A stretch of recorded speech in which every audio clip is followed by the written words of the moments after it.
दे दीदी मोला। ते पानी डोहारा डोहारा थक गयो बे, ला मोला दे दे, मैं ले जा। लेकिन तोला दे पर मोर तेरे 1 रुपया नहीं है भाई। दीदी अचानक से गोड़ पिराल डाली, चाहे मैं नहीं ले सका। अच्छा जी।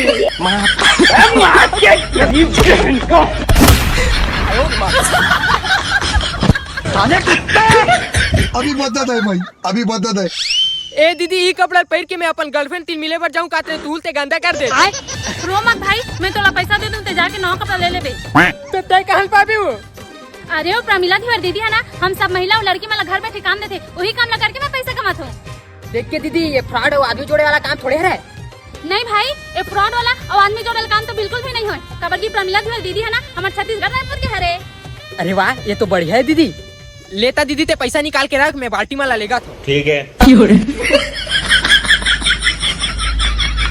तो दीदी बहनी हो, अगर आप मतलब भी घर बैठे पैसा कमाना है ना, तो मैं स्क्रीन में प्रमिला धीवर दीदी के नंबर और ID दे दूँ, आप मन होकर से जानकारी ले सकते हो।